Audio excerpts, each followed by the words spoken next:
안녕하세요. 저는 작가 김정무입니다.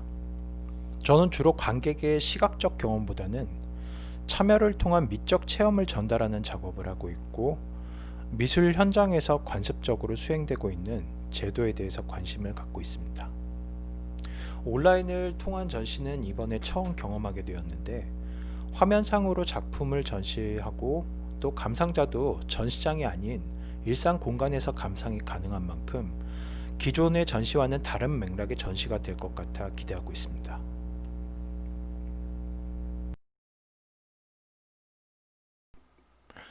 저는 제가 일상생활에서 직접적으로 경험한 것들, 그러니까 어떤 특정한 장소라든지 상황들에서 작업에 대한 아이디어를 떠올리곤 하는데, 아무래도 작가로서 생활하다 보니까 전시나 레지던시 같은 미술 제도가 제 일상에 미치는 영향이 크더라고요. 그래서 자연스럽게 제가 경험하는 미술 제도에 관심을 갖게 됐어요. 사실 미술계라는 게 작가와 미술 관계자들로만 성립되는 게 아니잖아요. 전시를 해도 그걸 봐주는 관객이 있으니까 의미가 있는 게 아닐까 싶어요. 특히 한국처럼 미술 시장이 제 기능을 못하고 국공립미술관이나 공공지원금의 작가들이 의존하는 구조에서는 관객의 역할이 더 중요해지는 것 같아요. 제 작업은 관객이 참여할 수 있는 형식이 대부분인데, 그런 형식을 통해서 관객이 작품을 구성하게 만들고 또 관객의 존재에 대해서 주목하게 하고 싶었어요. 그래서 제 작업은 참여라는 형태로 만들어지기 때문에 시간성이 중요한 요소 중에 하나이고, 또 어떤 장소에서 어떤 시간을 보내냐에 따라서 사용할 수 있는 기법이나 재료 등이 달라져요. 공통적으로는 정보를 전달하기 위한 텍스트가 항상 들어가고 있고, 그게 때로는 영상으로 전달되기도 하고 매뉴얼북이나 문서의 형식을 하기도 하는데, 제가 연출하고자 하는 상황에 따라서 적절하다고 생각하는 형식을 사용하고 있습니다. 저는 작품을 전시하게 될 전시장을 염두에 두고 작업을 구상하는 편이라서, 작업에 가장 큰 영향을 미치는 요인은 전시장의 성격과 전시장을 주로 방문하는 관객들, 전시의 기획 등과 같이 전시장에 얽혀있는 다층적인 맥락들의 독해와 해석이라고 생각해요. 예를 들어 국공립미술관 같은 경우는 미술계 관계자보다 일반 관객의 비중이 높고, 작가와 기관의 관계가 수평적이라고 보기는 힘들어요. 작은 규모로 운영되는 공간들은 상대적으로 수평적인 관계 설정이 가능한데, 방문하는 관객의 절대적인 수도 적은 편이고 대부분이 작가나 미술계 관계자들이라고 생각해요. 이런 경우 작업을 통해서 건드릴 수 있는 담론의 성격이 달라지는 것 같아요. 예를 들면 서울시립미술관의 세마 벙커에서 했던 무단 점유하기 같은 경우는 관객들과의 일종의 거래를 통해서 저는 전시장 안에 주어지지 않았던 저의 공간을 만들었고, 관객들은 생산자의 위치에서 자신들의 창작물을 전시할 수 있었어요.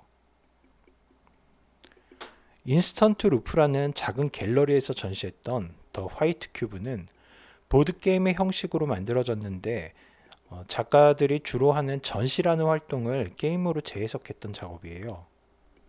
일반 관객보다는 작가나 미술계 관계자들이 참여했을 때 더 몰입하게 되고 또 공감할 수 있는 작업이었다고 생각합니다. 제가 하는 작업을 참여라는 측면에서 주목해 주셨으면 해요. 무언가에 참여한다는 것은 어떤 역할을 갖는다는 의미이고, 그 일시적인 시간을 통해서 미약하나마 일종의 책임감을 느낄 수 있을 거예요. 저는 관객들이 미술에서 보다 많은 역할을 갖고 또 보다 많은 관심을 가질 수 있었으면 해요. 내년에는 어떤 사립미술관에서 전시를 하게 됐는데, 지금 진행하고 있는 프로젝트는 그 미술관의 성격이랑 관련된 작업이에요.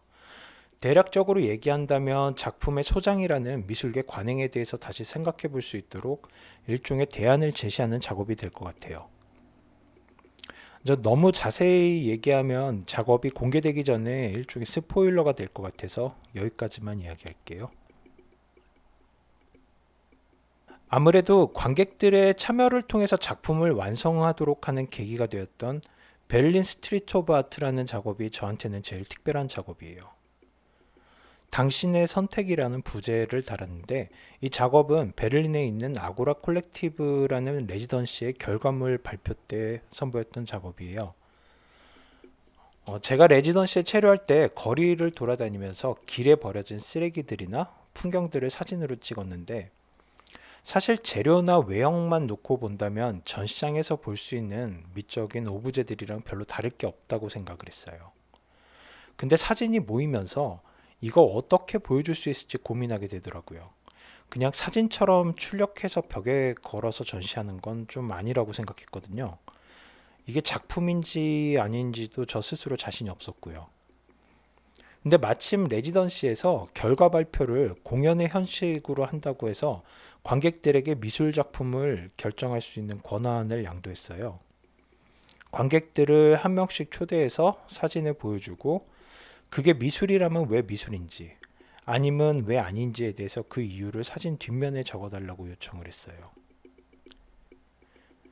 사실 공연을 할 때는 이제 몇 시간씩 관객을 맞이해야 되고 또 지시문도 다시 세팅하고 신경 써야 할 게 너무 많아서 나중에 이제 숙소에 돌아가서야 이제 사진들의 뒷면을 보게 됐어요.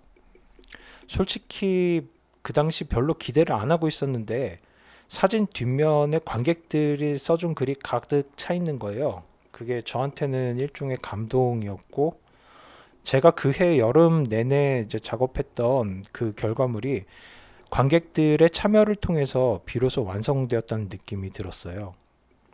그리고 저한테 관객이라는 존재를 그 이전과는 다르게 의식하게 만들었던 특별한 경험이었던 것 같아요.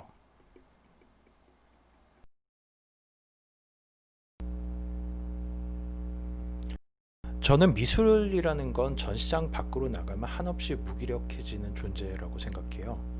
미술의 영향력은 전시장이라는 한정된 공간 혹은 미술 제도 안에서만 통용된다고 보거든요. 바꿔 말하면 전시장이라는 공간에서는 미술이 뭔가를 바꿔볼 수 있지 않을까 생각해요.